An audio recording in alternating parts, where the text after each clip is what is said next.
Welcome to episode 24 of Pull Up with Miles and Owen. And today we have a legend in the building. You better buckle up for this intro because it's a lengthy one. She is all over the WNBA all-time leaderboards, the eighth all-time points per game scorer in WNBA history, one of only four people in WNBA history to average 2 steals per game. She was voted to the W25. She's an Olympian, multiple gold medals, currently playing at Athletes Unlimited. And if all that wasn't enough, you can check out her new show, Ballin' in Baltimore, on very local TV. Angel McCoughtry, welcome to the show. Thanks so much for joining us. Brr, brr, brr, brr. Let's go. Thanks for having me, guys. No, we're so excited to talk to you. First things first, you've got a week now of Athletes Unlimited under your belt. You've done this full cycle, the draft, the new teammates, the games, and then the draft again the next day. I'm sure every new league, you've played in a bunch of leagues. I'm sure it's an adjustment all the time. But on yesterday's AU presser, Kalani Brown said that this was kind of like, for her, the first week of training camp in a W season in terms of having to learn all the new bodies and the different play styles. And there's just so many moving parts. But it looked like you were growing more and more comfortable literally every day, every game. And on Sunday afternoon, there were points that you were taking over for Team Sims in that like back and forth game. So how have you acclimated to Athletes Unlimited to this point? Yeah, I mean, that's why I'm here. People hadn't seen me play in so long. And it was the first game was like, okay, let me see the feel. What does it feel again? What are my legs doing?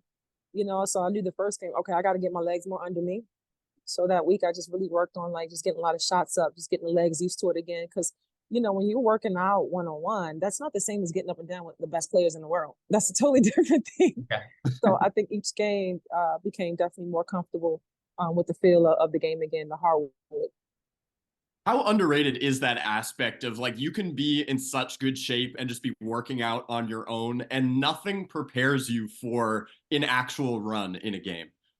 Yeah, it really is so different because it's just these girls are just going, they're explosive, and it's like, yeah, I can work hard one-on-one, but like it's just different with different movements and like you playing with different players, so you got to adjust to how they move and what they're doing. So I think that's the thing. You just learn it. It's like my brain and my body was remembering again everything. It was like, oh yeah, okay, I used to do that. It was like, oh yeah, this is how I do this. So, and I'm glad like each game has been getting more comfortable and a lot better through time. How did AU come onto your radar? Because it's been something that's been so cool seeing the last few years, players, especially in the WNBA, using this as a alternative to overseas play, staying stateside and getting their games in shape. How did it come about for you? You know what? I think the last 2 years I was kind of waiting on an opportunity, and nothing was just coming. And it didn't matter what I accomplished. It didn't matter if I'm W top 25. It was like, okay, I can't keep sitting here waiting. I have to go out and try to reach out. So I started hitting up people, some of the vets, some of the GMs, just like, hey, please, can I get an opportunity? And who's been great? Pokey Chapman has been great, giving me great advice, and other people that just play the game. It doesn't matter if they're coach or GM, whether it's on all those type of people, short suits, they play the game, they get it. They understand the ups and downs of the game. They understand the ins and outs. You know what I mean? And actually, Pokey suggests, hey, you should play AU. And I'm like, play AU? I'm like, that little league. That's how I was acting, like that little league I heard about. And she's like, this would be really good for you. So I started looking. I'm like, there's some really good girls playing this league. You know what I mean? And once we reached out and had the conversation, the way they treated me, AU treated me with so much love. Like, we want you. We want players of your caliber to come to help push the league in any way, just, with your name and likeness alone. And they said, we'll work you back in. They were like, we're not trying to kill you. Let's just work you back in. I was like, this could be really good. And to hopefully help me get a contract again and get back in shape. So that's kind of how it came about. There's so much in all these conversations that we've had with AU players. It's that exactly where they say, AU listens to our concerns, then they make these adjustments and they change things for us. And it really is a player-led league. But like you said, also, this is a great opportunity to get good competitive run in over the winter without having to learn a different language or go to change all your money out or find a new Yeah. place to live. Yeah, So I just would say kind of, that. yeah, how has that worked? Yeah, because I remember I got caught I was in New York and I got caught by TMZ, and I remember I said this statement. I said I would love for girls to be able to make more money in our own country than having to go overseas. Not saying that overseas hasn't been good to us. It has been good to us. They treat us very well. They paid us very well. But I said the girls deserve that here too. I got so much negative backlash and just awful comments and stay in the kitchen. Women will never be this, and nobody watches women's basketball. You guys don't deserve what the men have. I wasn't, but because you can't tell me Caitlin Clark, Candace Parker, their value is lower than $1 million, right?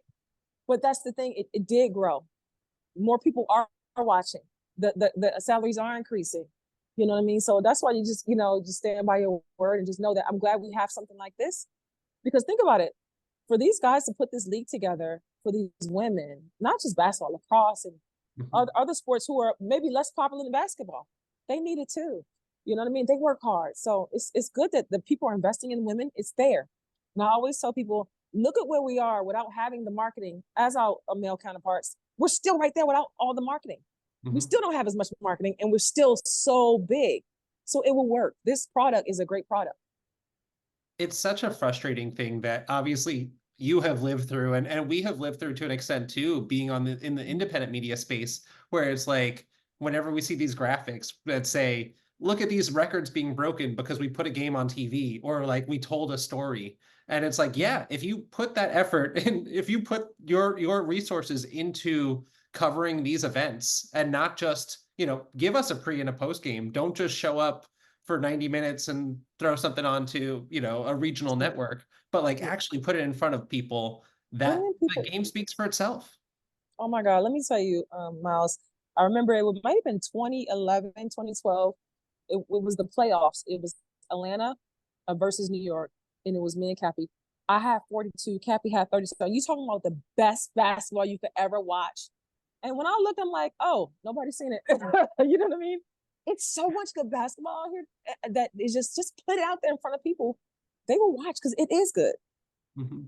What have you kind of seen in the last couple of years? Because I feel like, yes, there are some things that are appropriately being kind of called out about the 2020 CBA not being the best for the players, but it still did turn the page for a lot of coverage, and for some of these like PMA opportunities that players now have, and opportunities for players to then stay stateside with AU. How have you seen this shift in the last four years or so, I'd say?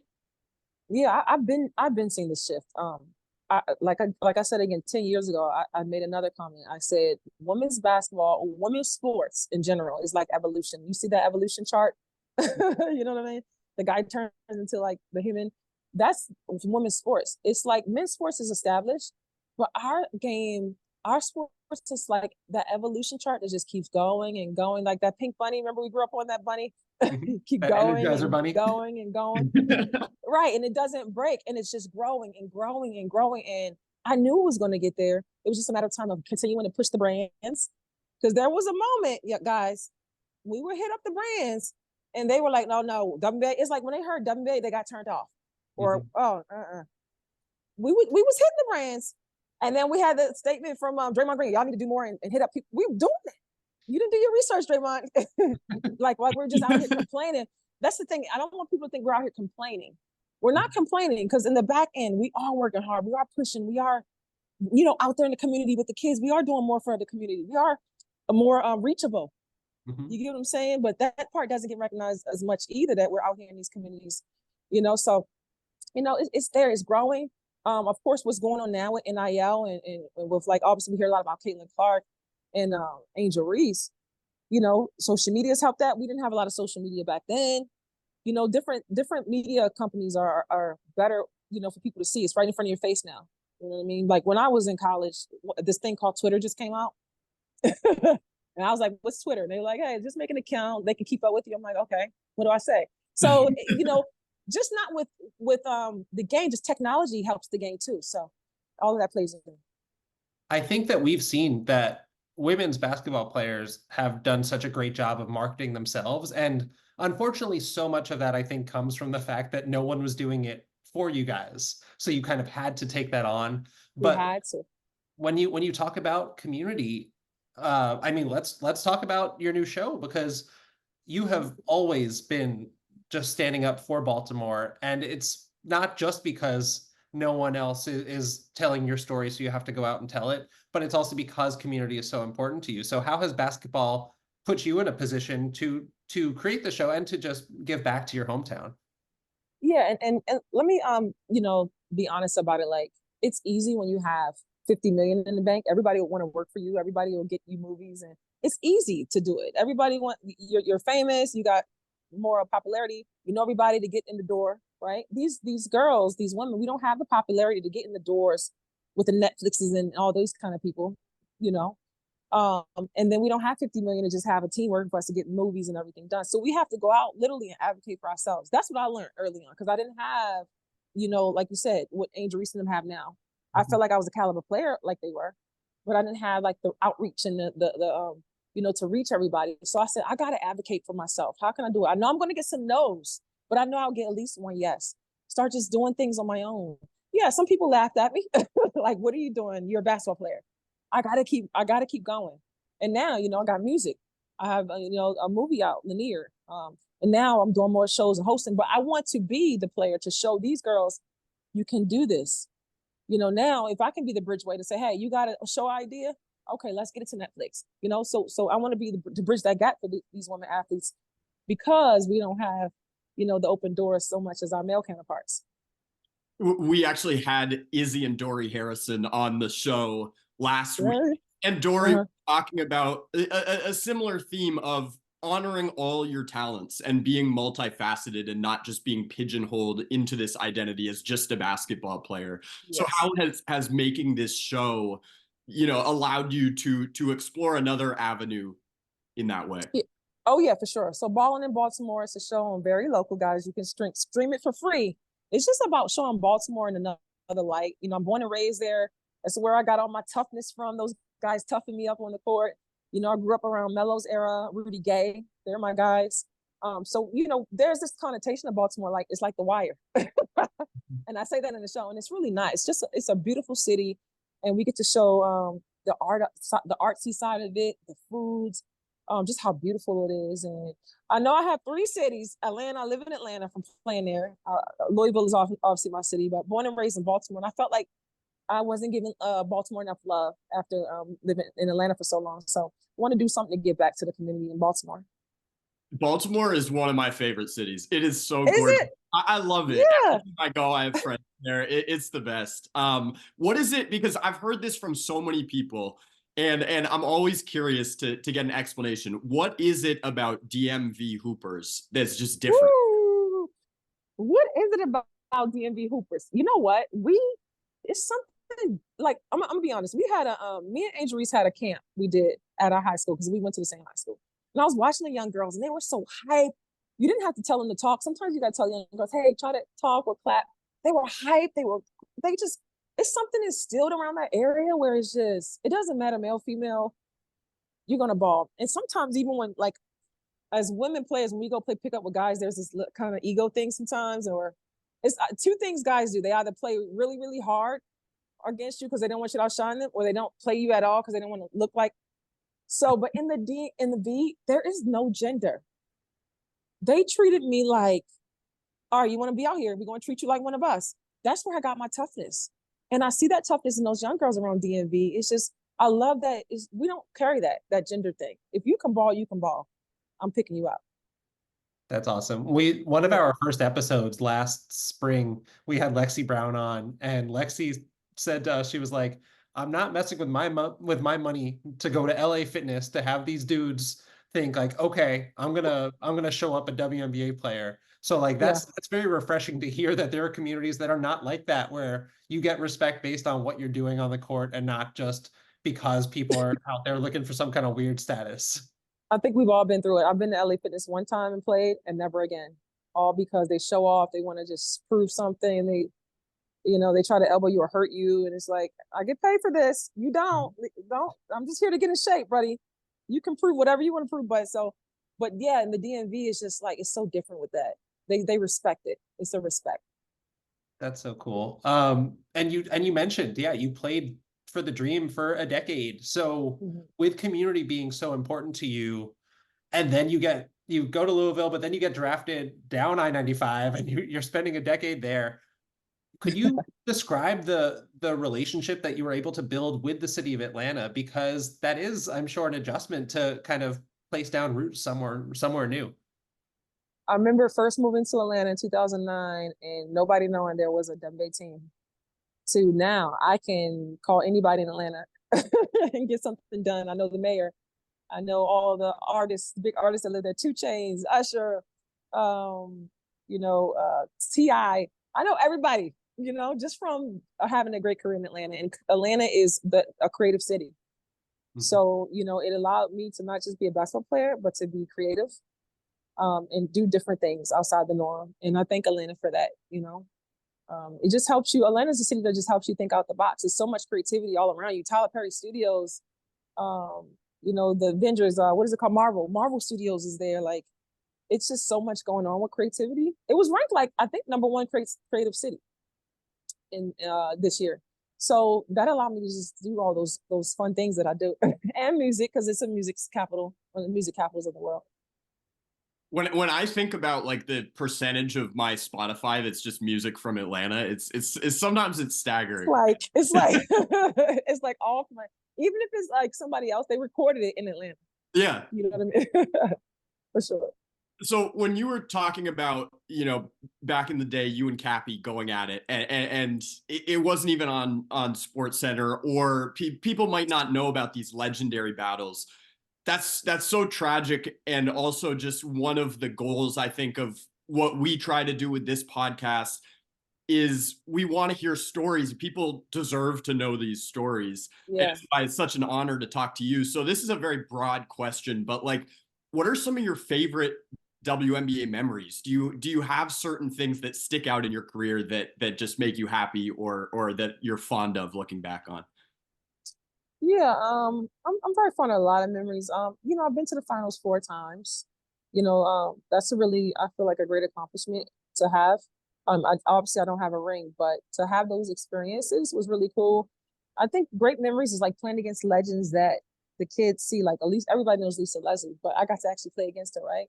So I remember I was a rookie and I got switched off on her. She probably doesn't remember, but I do. And I got the mean elbow to the chest and I fell on the ground, and she made the layup, and I'm just looking up like, oh my God. You know what I mean? So stuff like that is just like really, really cool, to play with Tamika Catch and Simone Augustus, the legends that these kids would just never, be able to just see again. You know what I mean? They have to just watch the highlights, but I got to play with them and against them. So that was really cool. That's awesome. I feel like getting elbowed and a layup scored on you by Lisa Leslie is like it's a badge of honor. Like, that's one of the coolest It's an things honor. that could happen when somebody scores on you. Yeah, I was definitely fangirling. I was mad at the same time, but I was still fangirling. Like, oh my God, it's Lisa. when I want to get into a little bit of the actual basketball for a second, because this is a question I love asking basketball players. I love talking about defense and the process behind defense, and I would be remiss if we didn't have a defensive legend on the show. 7 all defensive teams, 6 all defensive first teams. So I have to ask, like, one of the fascinating things to me about defense is that I think a lot of it seems to be, from the people I've talked to, effort and being in shape and just being able to go up against people. But it's more than that. It's a pride thing. It's strategy. What to you sticks out as like the keys to your defensive success over the years? You know what? I think the key is that, because everybody says, "Oh, Angel, you're a bucket," right? But when I grew up, I wasn't a bucket. My game, people don't know that I played defense. That was my game. I was a defensive player. And as I got older, I said, well, I need to start adding some offense to my game. I want to be able to score too. So I always had the defense because that was my game from a child on up. The offense came later. I just perfected it really well. So people just think like, oh, you're this great offensive player that happens to play defense. Like, because most offensive players people think don't play defense, right? Like that. So people think, oh, you're this great offensive player that plays defense. That's so cool. Because I'm like, no, they don't know the true story. I'm a defensive player first, and my offense comes second. You know what I mean? Because if you see how my game was in college, going, I would get a lot of steals to score, I would get rebounds to score, or a block shot. But I just said, I got to really start working on my jump shot and going to the next level. So I added that later. So that was really my game. Not to lean into the cliches that defense leads to offense, but when you're getting multiple steals a game, that's going to lead to a lot of easy offense the other way. What would you prefer to do? Would you prefer to get a steal and a stop on the defensive end, or to hit a three-pointer? I would rather steal and stop. Yeah. I love that. That's the defensive so mindset that you have to like take it on yourself yeah. to stop the best player on the other team. I And would that's want that any day. separation. Yeah, because the kids now they're gonna say three-pointer, three-pointer. Steph Curry, look what you've done, Steph. But I come Look from what an you've old done to school, this game. right? So they love three, but me, I'm a little different. I would love to get the stop. I'm from old school. I think it's like a rarity thing too, where like, all right, everyone's scoring now, like everyone's throwing up these 3-pointers, like you can hit all these great shots, but does anything get the crowd more engaged than just I'm putting the clamps on you, like getting a steal, getting a block? I feel like that is the most exhilarating play in basketball. People love that too. Obviously, the oohs and ahs are more from the three-pointer, especially a deep three. But when you get those stops, especially a whole bunch in a row, like then they're like, oh, okay, you know what I mean? So it can give the same effect in kind of a different way. Yeah, you feel the energy in the building, and it Yeah. builds and it builds and it builds because it creates tension. So Mm-hmm. we are big fans of defensive style. Seeing somebody lock someone up for the entirety of a shot clock and force a terrible thing, I prefer to watch that than someone just extending past the defense and putting up a shot. Yeah, because why do a lot of people say, oh, I like watching the NBA during the playoffs? Mm-hmm. Because they're actually playing some D. That's what we want to see. D somebody up, you know? Yeah, we heard all the conversations about that NBA All-Star game where they scored whatever 600 points, or I don't even remember. So people Yeah. are over the offense without defense. It And felt like kind of a people miss circus. like, yeah, and people miss like what Kobe said, like people want to see the best pickup game in the world. And Mhm. people play harder in pickup. You play harder. If they would go to UCLA and play, they would play harder there and get mad and all D up than in the All-Star game. Yeah. Give us a little bit more in the All-Star game, guys. Just a little bit. Well, to transition here is, as Owen mentioned at the top of your very stacked bio, you're a two-time Olympic gold medalist, and we know you've played overseas a ton. But I feel like London and Rio, that probably hits different when you're wearing those USA colors and the USA across your chest. So that's the ultimate competitive level. What's a lasting memory you have from either or both of those teams? Um, oh, both very beautiful memories, and man, I would have loved to gotten one more. But I think the main thing is the journey I've enjoyed with that.